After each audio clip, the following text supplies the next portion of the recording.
Hello, hello, hello. How's everybody doing? Boy, I'm telling you, it was a great day. Well, it's a great day where I am. I don't know where you are, but it was a great day where I am. A few little sprinkles there around lunchtime, but a nice, beautiful, sunny, cool morning. Got to go for I'll get a double hike in here today, this morning, and then later on too. So I'm loving these longer days. So I hope you all are doing well. So I wanted to take a moment and let me uh, let me go over some things, and then I'm more than happy to answer any questions. Okay. So sugar shock. How sweet treats impact your blood sugar. So there's a little bit of a disconnect between what we eat and our blood sugar. And so what happens is if you're getting your blood sugar checked, your glucose level, fasting glucose done once a year, what I've seen, especially lately, is that year to year, that glucose number, fasting glucose, is getting higher and higher, and yet no changes are being made. So I thought, well, this is a good opportunity. Folks are worried about, sugar or sweets. So let's see how and why sweet treats impact your blood sugar. So you're sitting down, you're going to have some food, right? And you're going to chow down there. And so what happens is the vegetables, protein, fruit that you eat, right? In it goes. You chew it all up, you swallow it down to the stomach. The stomach starts doing its thing, churning away, right? This food goes through your digestive system and it's getting filtered down, and impurities, toxins are taken out. But we're getting all the nutrients, our small intestine absorbing all the nutrients out of this food that we're eating. Okay. So what happens then is our digestive system breaks down the food, but then also too, these little white dots now become blood sugar, right? So blood sugar glucose, which is being measured on your blood work, your glucose level, is being tested, but this glucose molecules are being produced, and they just circulate around in the bloodstream. And they circulate around in the bloodstream until they can connect with an insulin molecule. Insulin is produced in our pancreas. So blood sugar glucose is circulating in our bloodstream. Insulin is released from the pancreas. And what you see here, so you see, right, you see three sort of white blood sugar and you see two insulin. The insulin binds with the blood sugar. They actually come together and connect. Okay. So what happens then is until they connect, that energy, that's what blood sugar is. Your glucose is just circulating energy. But until the insulin molecule combines with the circulating glucose, only then does it go through the cell membrane. Only then does it give the cells energy. So what happens is what you're eating, right? What you're eating, the digestive system does its thing. It breaks it down, absorbs the nutrients out of it, takes the part as energy, and that part is carbs. So if you're looking at labels, you're going to look and see carbs. Now, under carbs, there's usually a couple of things potentially: fiber level, sugar, and then added sugars. Okay. Fiber is stabilizing to the blood sugar. Fiber is not going to have any bad effects on the blood sugar. It's the sugar in a carbohydrate. Okay. So now let's take this same example, but instead of somebody eating more vegetables, fruit, protein, They're eating sugary foods, right? Desserts and sodas and chips and cookies, and they've got a sweet tooth, right? They're eating breads and pasta and pizza and potatoes. And you're like, well, wait a second now. Wait a second. You said sugary treats in my blood sugar. But as soon as you start to take the fiber out of foods, as soon as the fiber comes out of foods, they're going to be absorbed quicker. Okay? So that's the key, and we're going to go over this a little bit more later. So the more sugary, it can be sugary taste, right? Iced tea, you put in a bunch of sugar. Lemonade with a bunch of sugar. A cookie, a cake with icing, right? We all think of those things as sugary treats, the desserts. But do you think of the rest of the things, right? The potatoes and the breads and the pasta of affecting your blood sugar. And this is where I'm saying there's a little bit of a disconnect that folks might not make that connection.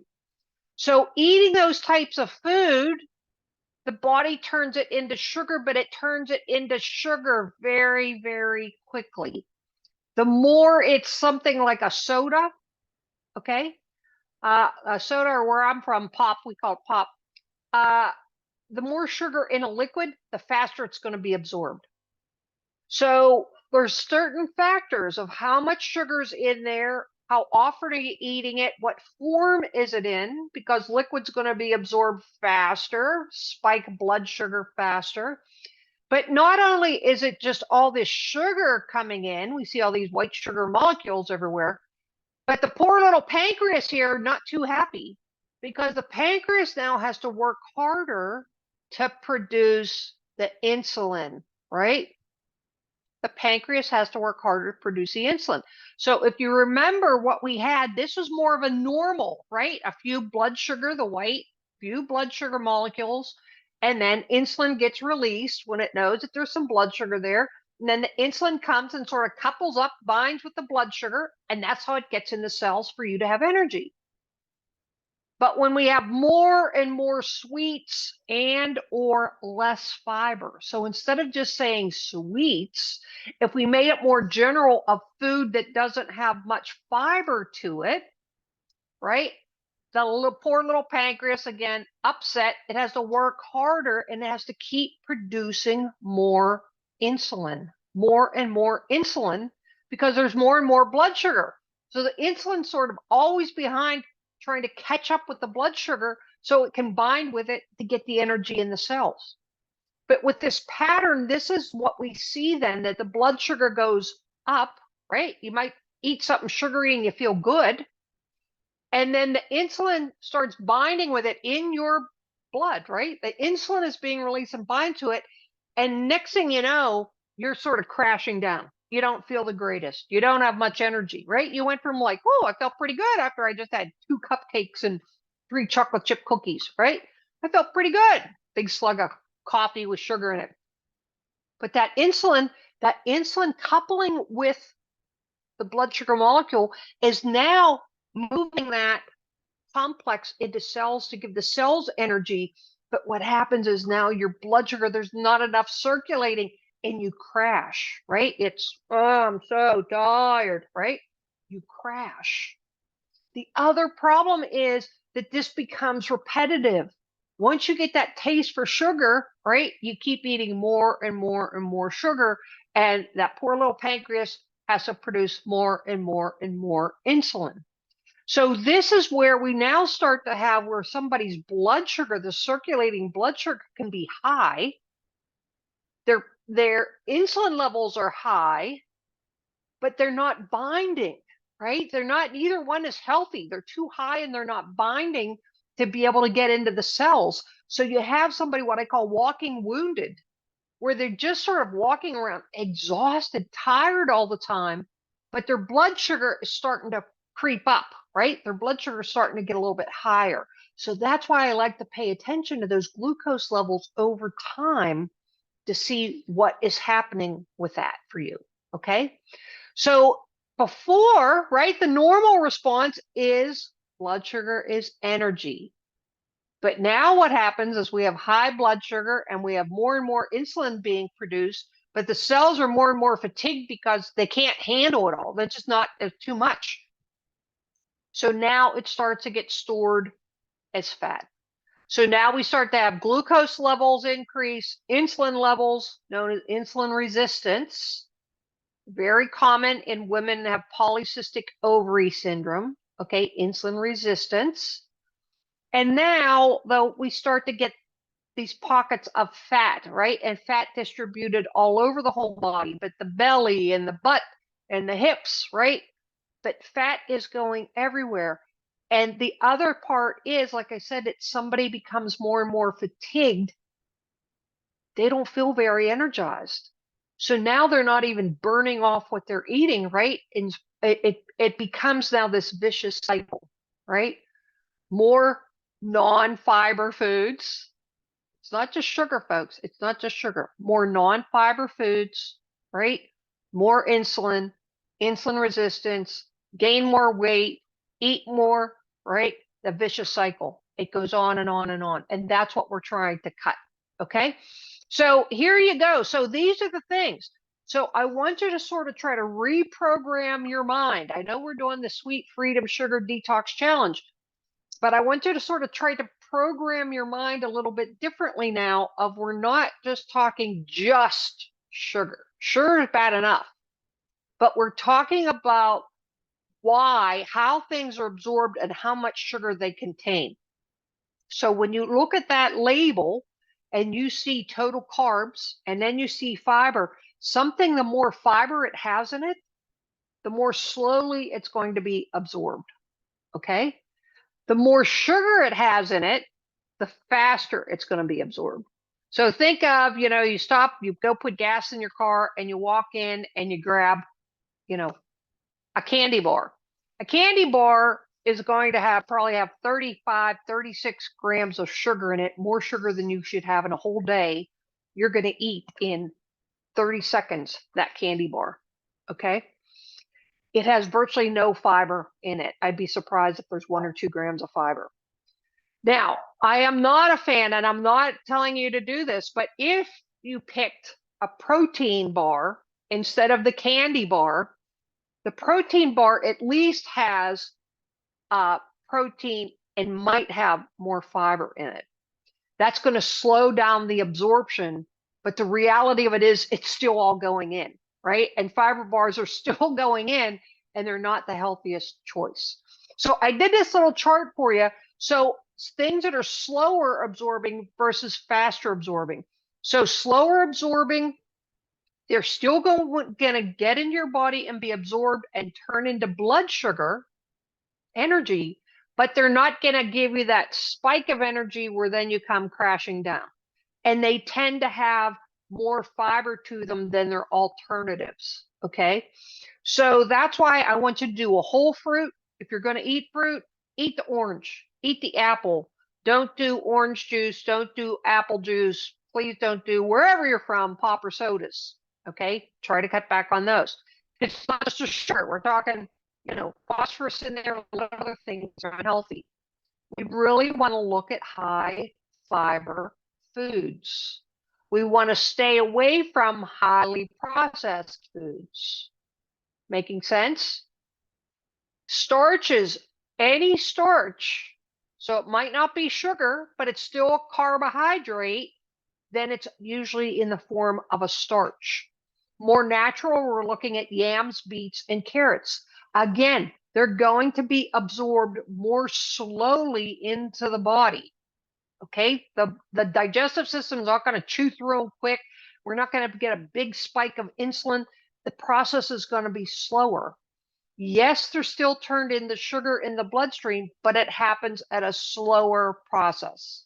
Okay, where if we look at starches that are processed, bread, pasta, pizza, right, those types of things, they're going to get absorbed very quickly. And the more you do to it, right? So mashed potatoes, and then whatever you're putting on mashed potatoes, gravy or whatever else, again, all starches, usually fat,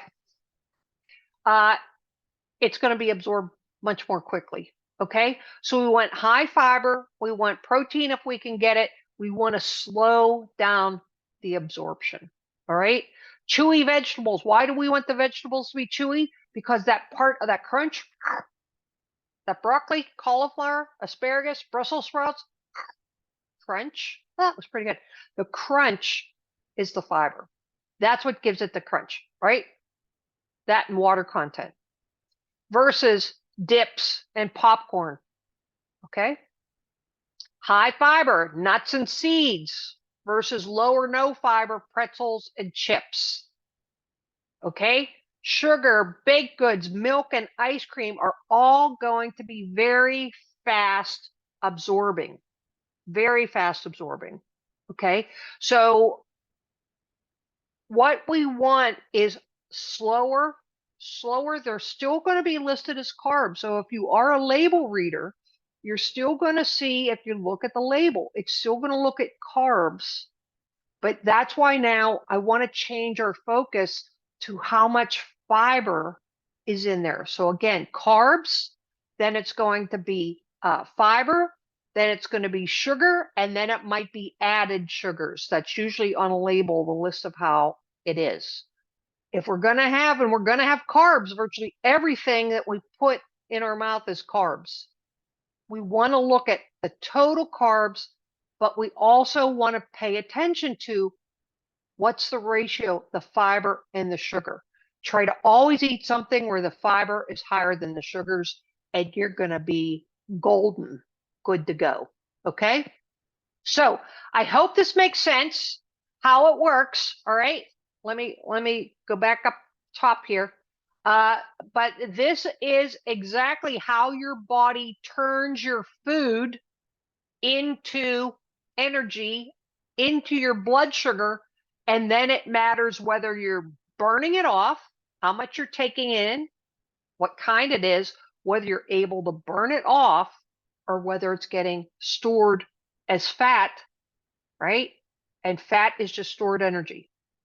Okay, so that's sort of starts to let you see overarching the variables of what we're looking at. Our goal is to keep things, here we go, in the bloodstream. We got the red blood cells, but we want some blood sugar, right? Not real sweet stuff.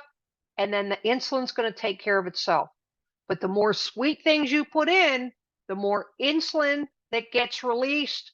And that's when we end up with weight gain and an unhappy pancreas. Okay? I hope that makes sense. All right. So, anybody, any questions? Anybody? Any questions? Please, you can just pop them down there in the chat. If there's anybody that has any questions, I would love to answer them. Anybody want to come off mute or show their face, or however you want to do it, it's fine with me. This is all for you guys. So, okay. Any questions? Anyone? Let me keep an eye down there. So while you guys are thinking about it, because I'm sure you got to, oh, there we go. Here we go. What wraps are allowed to eat? Okay, guys, so I'll tell you. This is a great question. There are some wraps. They're actually called paleo wraps. If you look at foods that are paleo are going to be grain free. Back on one of my last pages here, let me move this. On slow absorbing and fast absorbing. Grains tend to be slower absorbing because they have fiber. Okay. But the more processed, when you're looking at something like minute rice or whatever, right? There's no real fiber left in there. It's going to be fast absorbing. But the other part with grains is grains can be inflammatory.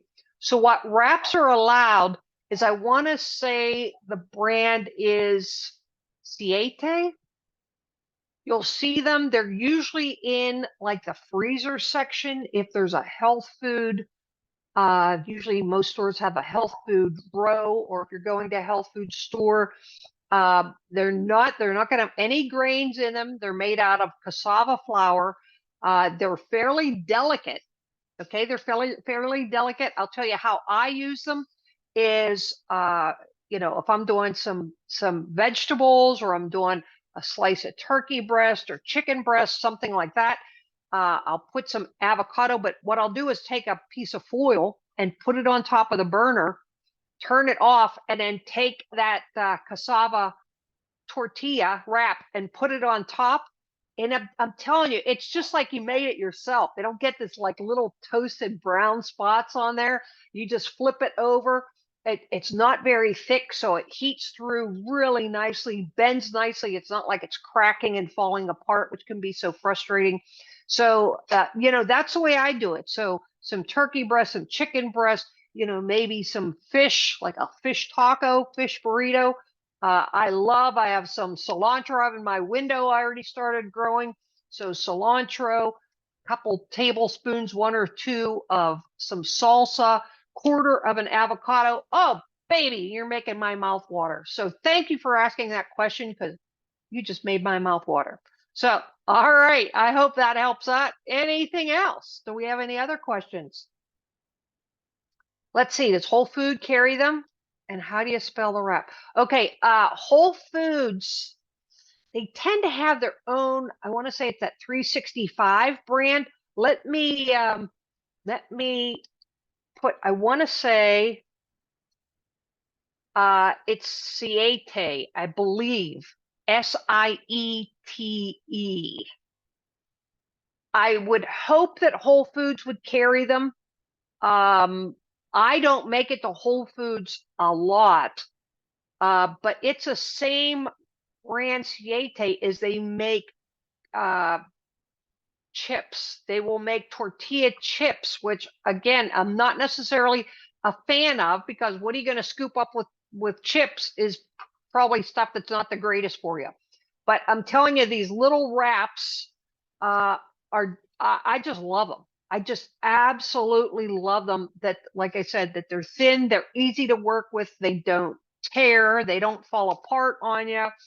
It's easy to heat them through. If you have, you can even get the thin sliced chicken breast or something, and that cooks so quickly. Maybe saute some vegetables. You can make it warm if it's already cooked. You can put it together and cold. So they're fairly versatile. But as far as I know, Siete is the name of the wrap. Yeah, Siete. Okay. Absolutely. You're more than welcome. So, anything else? I hope you guys are doing good. I hope you're doing good. I hope you're getting lots out of things. If there's any questions, please don't hesitate to reach out. In a few weeks, we're going to be transitioning into my weight loss program, and my weight loss breakthrough program. So always, it's between sugar, trying to understand sugars and what you can eat, and then what foods cause inflammation. Those are the two biggest, honestly, the two biggest concerns I have. And I help people lose weight, but honestly, my goal is always to help someone feel better and to reclaim their health. So if they lose weight along the way, that's even that much better. We're really blessed at helping people lose weight, Sandra and I, but we want you to also feel good. We want you strutting your stuff. We want you feeling confident, and feeling good, looking good, and knowing that those numbers are changing. So whether it's blood sugar or cholesterol, with changing the way you're eating, you're nourishing your body in a whole new way, and your health is going to improve. Your health is going to improve. Okay. Oh, great. Here we go. I'm doing great. Enjoying the recipes. Scheduled to go away this weekend. Are we allowed to have a cheat day at least? Absolutely. So I want you guys to realize this is short term, what we're doing here, right? Short term. This is just a first step. What I'm trying to do is sort of give you some education, give you some pointers talk to you if you want to talk to me. How can I help you? What are your goals? What direction do we need to go in? But life still is out there, right? We have a wonderful holiday coming up. I want you to be able to start to understand the connection between the food you're eating and the nourishment your body needs. Because once you start to understand that, now all the symptoms you're experiencing start to make sense, as well as if weight is an issue for you. So you guys have been doing really good.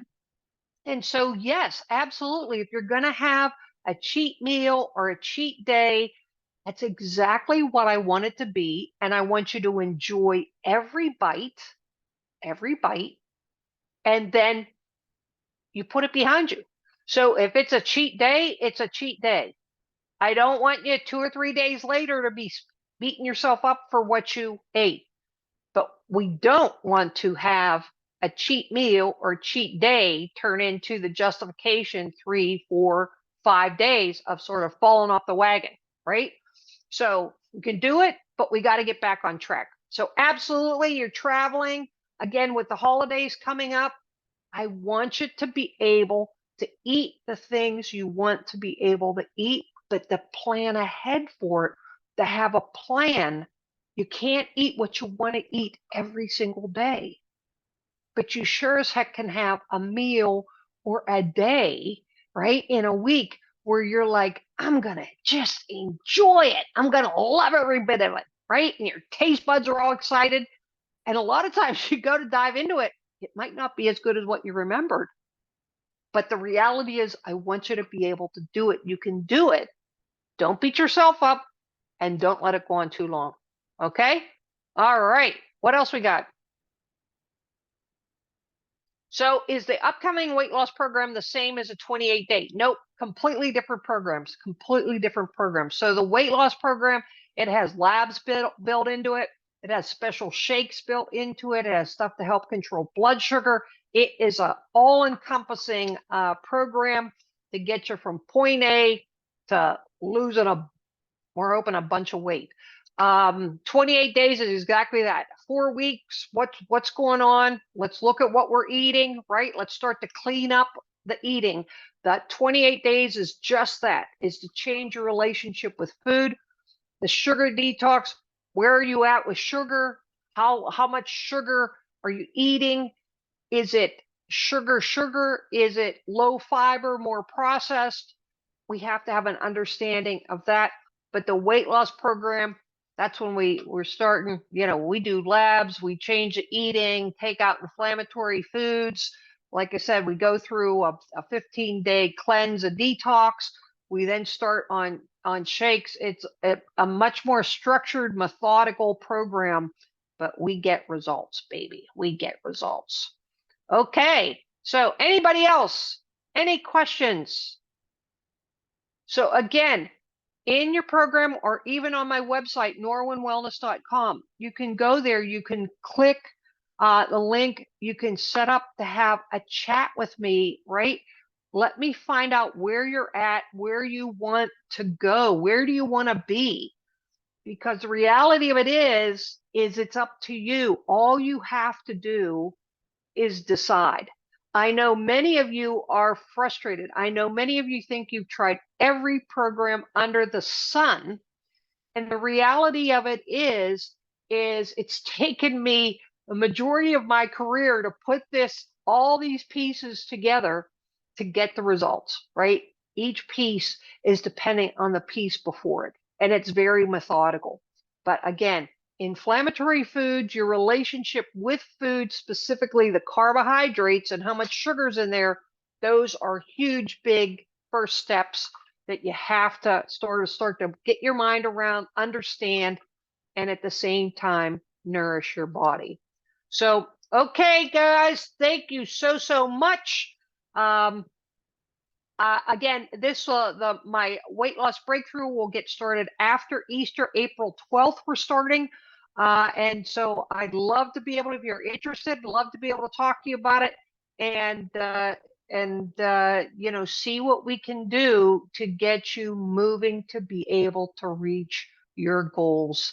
And We can't deny it. Swimsuit season, baby, I was already on there looking. Swimsuit season's just it's a stone's throw away. So let's get ready. Let's rock it. Let's rock it. All right.